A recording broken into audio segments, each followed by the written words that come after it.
¿Cómo están todos? Bienvenidos, gracias.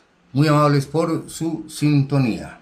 Están escandalizados los medios y todo el chusmerío de la chandosa izquierda y una cantidad de hipócritas porque se le aplica a pandilleros y ladrones, a atracadores y matones de El Salvador 400 años de cárcel a algunos. Hombre, el mal hay que cortarlo de raíz. ¡Excelente! El presidente Nayib Bukele lo que ha hecho eso es lo que pensamos la absoluta mayoría de las personas con principios, valores, honestidad. La gente que está harta del bandido, del ladrón, del atracador. Y ojalá, y eso se aplicara también a los políticos. Mocharles la mano. Lo que pasa es que ahora no se puede hacer eso porque, bueno, los derechos humanos y Ginebra y toda esa cantidad de cosas que hay por ahí. Entonces, pero ustedes saben cómo es que pensamos aquí, ¿no? Paredón y fusilamiento. En El Salvador, pues el presidente no hace eso, pero 400 años de cárcel. El que, el que siga con su caminería, con su vagancia, con su robo, con su atraco, con su extorsión, con su soborno, ya sabe lo que le viene pierna arriba. Es tan sencillo como eso. Y no lo vuelve a hacer, lo piensa 10 y 20 veces. Créalas, que El Salvador será una potencia del mundo. Potencia en transparencia, en honestidad, en paz, en armonía, en concordia, en progreso, en desarrollo. El Salvador le va a poner la pata a todos estos países que viven con el cuentico ese de los derechos humanos y se la pasan los magistrados, jueces y fiscales alcahueteando a tanto ladrón. El Salvador será una luz en medio de esta oscuridad. Y les envío a los salvadoreños todo el aprecio, todo el respeto, todo el amor. Nos representa a los colombianos el señor Nayib Bukele. Gloria, honor y respeto a Nayib Bukele. El mal se corta de raíz, no es como la sinvergüencería en Colombia, por ejemplo, en donde se demoran 10, 15 años para un berraco proceso y después le mandan casa por cárcel o para una brigada y se roban la plata del Estado, de los colombianos, la gente muriéndose de hambre, sin empleo, llena de necesidades, y estos hijos de puta, alcaldes, concejales, diputados, senadores, representantes, funcionarios del gobierno petrista, y después salen, ¿no? Que ahí vamos, y tenemos una fiscal aquí que está como una marmota echada, como una red durmiendo, protegiendo el entorno de ese delincuente presidentucho que tenemos. Presidentucho de papel higiénico, gerentucho de una mierda, nada. Se necesita una justicia. Bueno, gánense la berraca plata, jueces y magistrados. Gánense la plata. Bien ganada. No tienen por qué poner un proceso a esperar 10 años para fallarlo. Eso es rapidito. O entonces agilizamos, pero depende de la ideología. Si no es petrista, entonces lo metemos a la cárcel y lo perseguimos. Si no es petrista. Pero si es petrista, entonces lo dejamos sano, no pasa nada, pasa de agache y siga robando. Mientras llega la plaga esa izquierdosa a apoderarse de nuestro país. Sencillo como eso. Yo soy muy amigo de esa ley que hay en algunos países donde les mochan la mano, como en Singapur, como en China, al ladrón, al delincuente, estos que utilizan la función pública, la política, para enriquecerse y engañan y utilizan al ciudadano como un instrumento electorero y después van y se enriquecen allá y roban a la gente y la ponen a sufrir y van y dicen, yo soy del pueblo, el pueblo, el pueblo, como hace el hijo de puta del Petro, ese asqueroso que tenemos hoy aquí. Excelente, Nayib Bukele, muy bien, el mal hay que cortarlo de raíz. ¿Saben lo que yo he dicho aquí siempre, amigos? El juez debe ser un helicóptero, obviamente contra los ratas de cuello blanco, contra las ratas de 7 suelas, contra los ladrones de marca mayor, ¿no? Es para ellos, no es para que se roba un racimo de plátano, ¿no? Al que se roba cualquier cosa para comer, no, no me refiero a ellos. Me refiero a las ratas que se roban los recursos de los comunidades, a los políticos. Para ellos, ¿sabe quién debe ser el juez? Un helicóptero. Llevarlos amarrados de patas y manos, que aborden el helicóptero y en un volcán ardiendo en llamas, tirarlos. Conmigo sería así. Y yo no soy candidato a nada, ni seré. Pero hay que volver a la época de las bárbaras naciones. para ver si se compone ese nivel de corrupción aquí. Porque eso no lo para nadie, eso ni una devastación, una mano de ladrones, de ampones, eso es lo que pasa aquí. O entonces, si no les gusta el helicóptero, si no les gusta el volcán, entonces al fondo del océano, allá donde están los tiburones, puta, a mediodía, que estén con hambre. Es así. Dejemos tanto sentimentalismo, dejemos tanta bobada. El derecho y el derecho y el derecho es que se acaparan todo, nos roban, ponen al pobre a sufrir, a la gente, al empresario, al pequeño y mediano empresario, al trabajador a sufrir, paga impuestos, los ladrones van llenándose y no hay justicia. Nada, porque se demoran 10, 15 años para un proceso y después casa por cárcel. No, la sinvergüencería. Móchele una puta mano, un hijueputa de esos, y verá que no aparece el segundo. Y arrasamos con eso. Eso es lo que hay que hacer. Sencillito. Porque ahora, como no se puede paredón y fusilamiento, entonces por eso es que Nayib Bukele les metió 400 años a algunos. Está bien. Vivirán 70, 80. O sea que nunca volverán a ver una calle, para que aprendan. Y verá que se acaba esa malandrería. El presidente Nayib Bukele es un ejemplo para el mundo. Bueno, vamos a iniciar con el programa hoy. Gracias, bienvenidos. Hay una periodista colombiana, petrista, María Jimena Duzán, más petrista que Petro. Y hay una frase por ahí que dice: conozco al monstruo porque viví en sus entrañas. Se le aplica totalmente a ella. Ella sabe que ese Petro tiene mañas, tiene los videos, tiene secretos.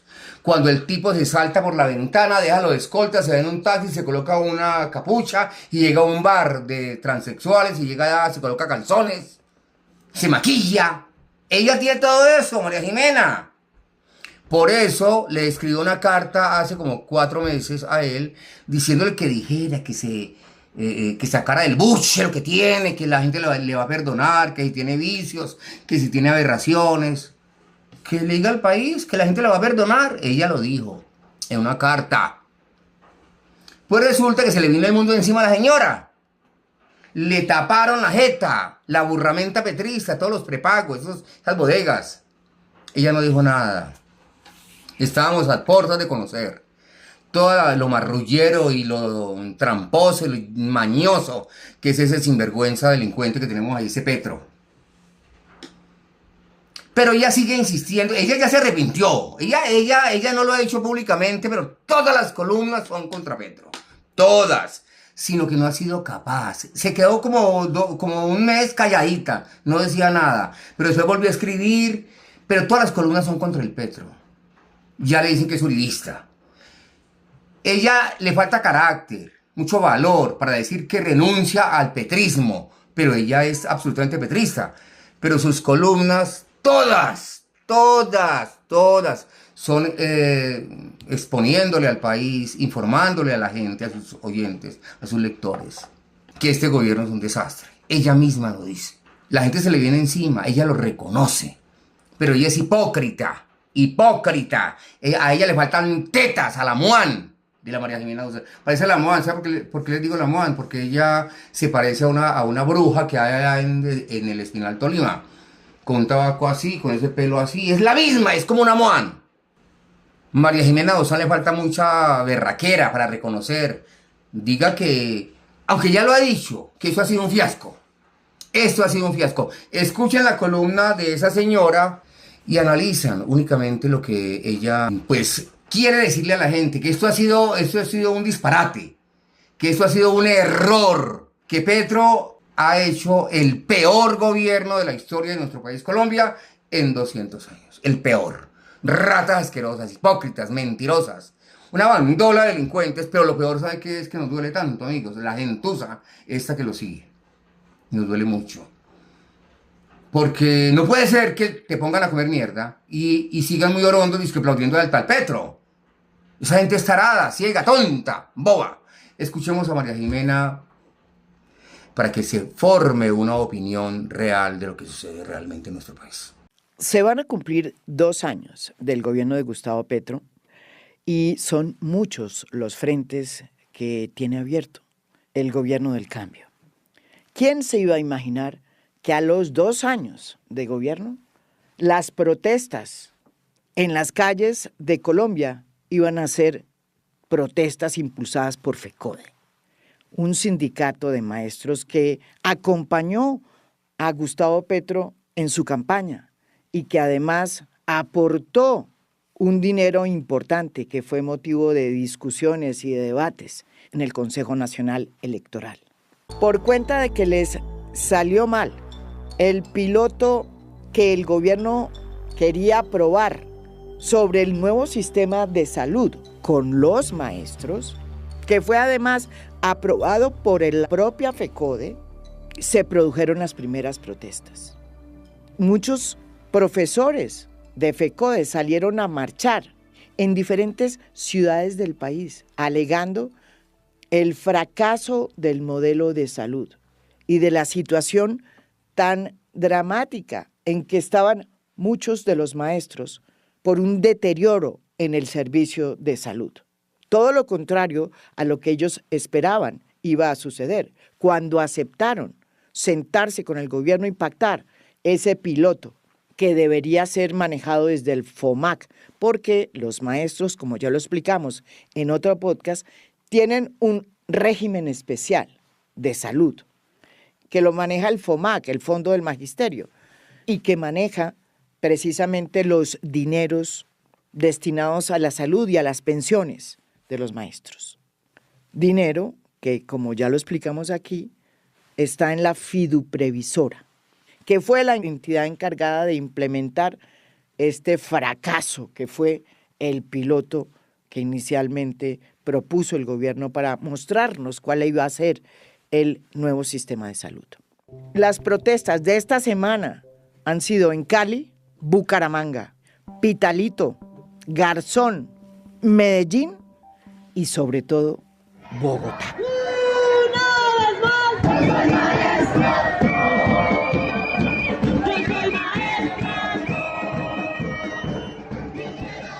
Pero aquí no acaba este absurdo y esta gran paradoja que está viviendo el gobierno del cambio de Gustavo Petro.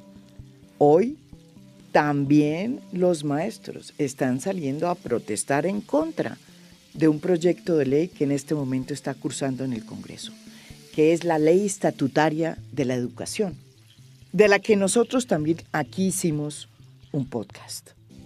Sin embargo, FECODE no está de acuerdo con ese consenso y anunció ya, además de su descontento con el tema de la salud y el piloto del que hemos hablado aquí en a fondo, un paro nacional que comenzó desde esta semana. Su principal protesta es contra la disposición de impulsar una evaluación a los maestros que esté de acuerdo con la evaluación que se le hacen en las pruebas saber a sus alumnos. Según los maestros, las evaluaciones siempre tienen que ser evaluaciones integrales y no punitivas, porque con razón dicen que si los alumnos tienen malas calificaciones en las pruebas saber, no solo es culpa del maestro, sino de otros factores que intervienen en la educación. Ese ha sido un gran debate desde 1994, una batalla que siempre además han ganado y que hoy pues los tiene protestando contra Gustavo Petro, su candidato. Yo lamento la actitud de FECODE, tengo que decirlo, o sea, yo lamento la actitud del sindicato, porque es que es necesario hablar de evaluación y la ley estatutaria no podía ser únicamente una ley que facilitara las condiciones o mejorara las condiciones de los maestros vía no evaluación. Sí. Creo que, digamos, lo fundamental aquí es que pues, el sindicato se opone a lo que es la evaluación. Creo que también cuenta un poco eso de su historia de la vida educativa como ellos estudiantes, en los que la evaluación ha tenido siempre como esa carga que uno llama sancionatoria y punitiva. Entonces ellos reproducen en su práctica docente eso que vivieron como estudiantes y entonces dicen o si pierdo o paso qué va a pasar con mis prebendas y con mi salario y demás. A mí me parece que FECODE tiene una posición equivocada frente a eso. No solamente Gustavo Petro tiene abierto un frente con sus propias tropas en el tema de la educación y en el tema de la salud, sino que también tiene problemas en el frente económico, sobre todo después de que hubo un mal cálculo a la hora de hacer las cuentas, cuando se supo que Mr. Taxes calculó mal el recaudo de impuestos para este año.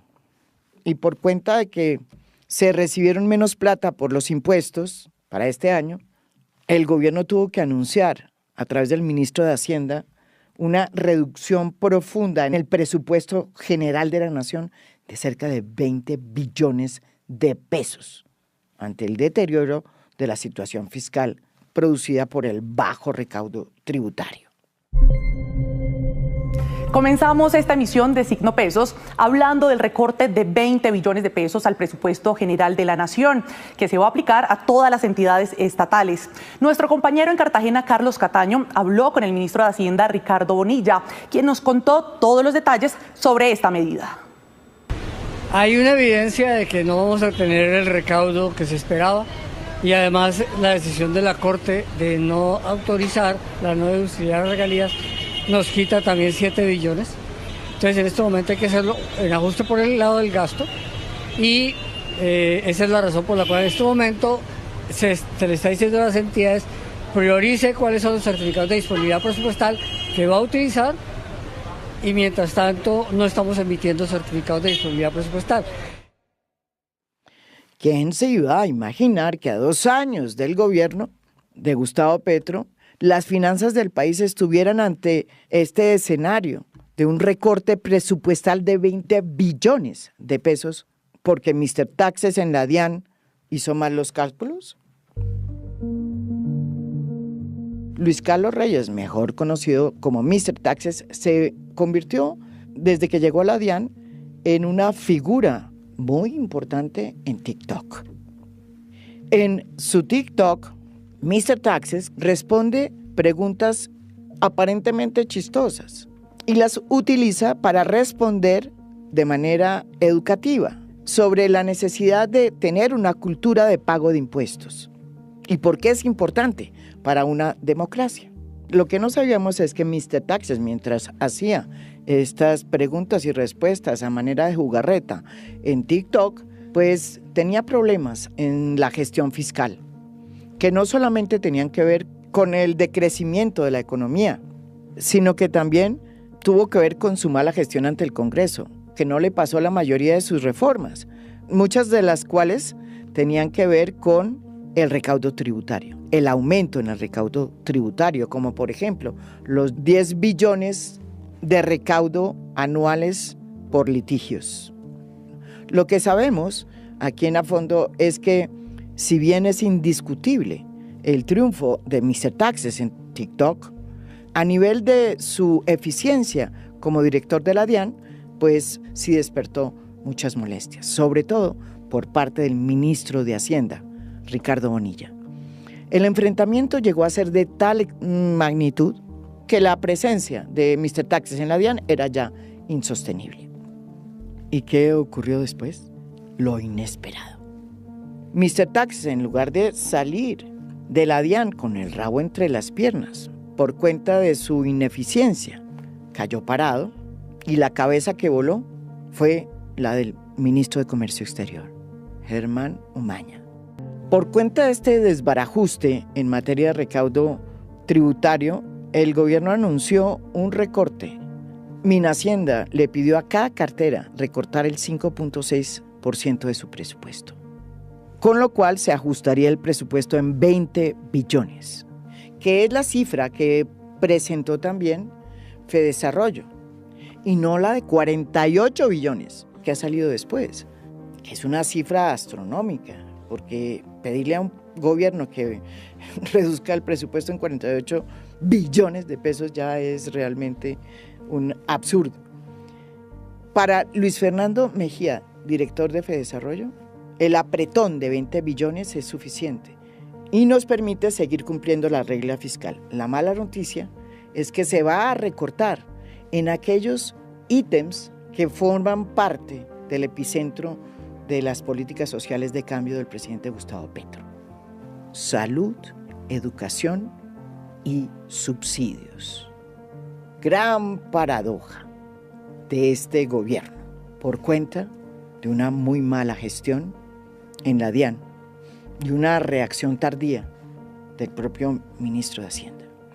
Gustavo Petro, que salió a llamar a sus huestes a defender el proyecto de cambio, 2 años después tiene a parte de sus huestes saliendo a la calle, pero en contra de las propuestas de su gobierno. Y por el otro lado, por cuenta de errores cometidos dentro de su equipo económico, hoy está a puertas de tener que hacer recortes en los rubros sociales y educativos que son el epicentro del cambio que él prometió. Y eso que solo llevamos 2 años. Ojalá que en los próximos 2 años las cargas se reorienten y el presidente deje de pensar que todo lo malo es producto de sus enemigos políticos, cuando ahí es que mirar qué es lo que está pasando en el gobierno, con su gente, con sus sectores más allegados, para poner orden en la casa. Para eso es que lo elegimos. Mi nombre es María Jimena Duzán.